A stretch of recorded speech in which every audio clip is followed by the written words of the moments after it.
I'd love to know even how you came across some of your teas. Was it based around what you actually saw growing in your own backyard? I've been a stinging nettle horsetail fan for about 25, 30 years. I was wondering about, how come comfrey never made it into your teas? Too fluffy. It's pretty fluffy. It's the only reason. I mean, for a jar. Do you mean like for our products? Do you mean for our products? Yeah, exactly. A lot. Yeah, it's fluffy. It's really hard to package up in a powderized form like that. You can do it cut, but it's really hard in a powderized form. And also, that recipe is my pregnancy tea blend recipe, except it doesn't have raspberry. It doesn't have raspberry in it. Raspberry leaf is awesome for plants as well. So I went with just a basic pregnancy tea blend, because that basic pregnancy tea blend I know is tried and true. And I know with women that are totally nourished, if they start drinking this, they're going to have beautiful, healthy pregnancy, and they're going to have a really healthy baby. So I know the power of herbs, and we just started using it on our plants. And also the flower blend is reminiscent of the cancer teas out there, like Essiac tea.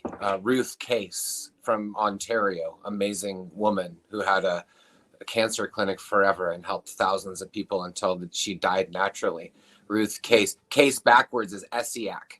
Yeah. So you can look it up. Essiac tea. So like our flower blend is like a blood enriching cancer cleaner tea, which of course the plants love it. Their plants we're plants. They love what we love. So, and how did we first figure out fermenting? Was when we moved up to British Columbia from Oregon to live a life in the mountains far away from everyone and homestead. 1998, our first year growing outdoors naturally on a large scale commercial was 1999, and we did that on a nettles slide. Well, together, it was our first year. I did grow a big crop before that up in Alaska in totally closed loop in 1990. That was my very first one, but together. You using lots of nettle in Alaska? No. Oh, absolutely. Yeah, always use nettle. Then Josh is going to tell you, so go ahead. It just wasn't a fermented tea in the same way that it was like here in British Columbia. Tell me different. Yeah, we were using teas up there as well. Yeah, well, you can explain like how. But anyway, in Alaska. The point is that when you do a crop, what we were doing out really far in the mountains, we were learning from Quakers here on how to bring nutrition to your land. For sure, they're not going to be using anything synthetic, because God is nature to Quakers. In our small community, we started going into a lot of the gardens to get cuttings of some of the flowers that I really wanted, or to share seeds. And I started noticing that they had weed teas going, and they were fermenting natural weed teas. And we just started doing that.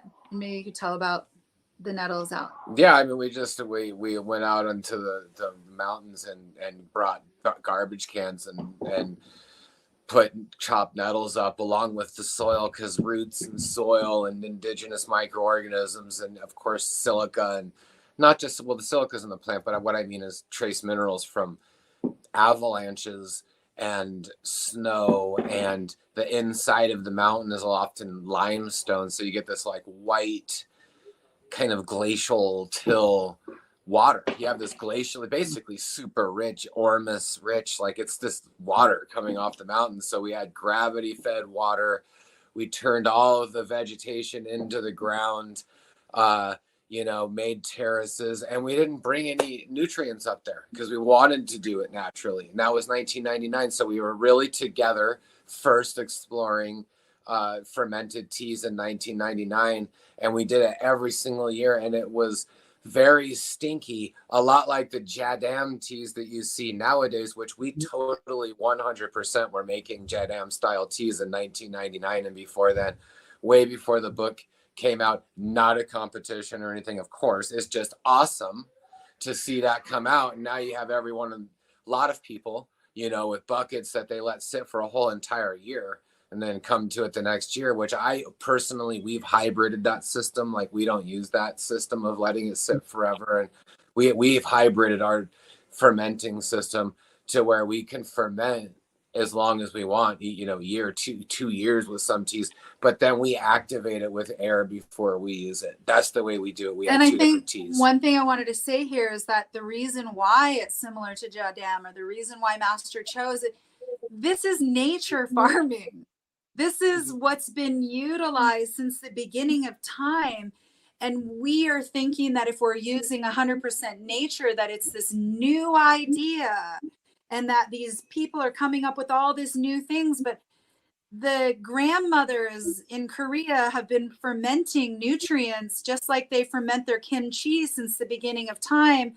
Anybody who has any access to soil and plant growth before there was synthetics was definitely doing all of these things that we're trying to reconstitute into our educational mind and into our educational system, because education wants to push the synthetic forms so much that if we don't talk until our faces are blue, then the information is not out there, because people only value with what comes from a textbook and what comes from this big education.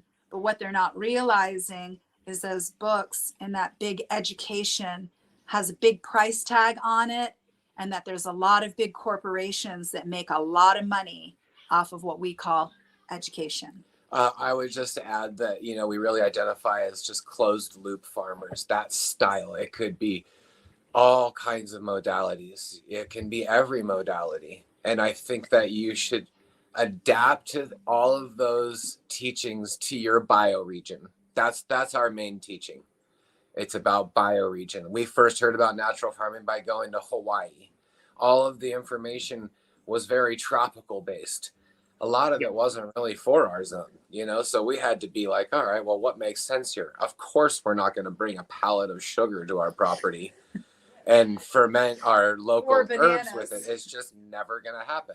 You know, we just need to use it as a teaching, like, hey, let's look at all of our plants. Let's look at the herbal breakdown of all these plants. Why are they nutrient dense? What makes them important, valuable? Why are they perennial?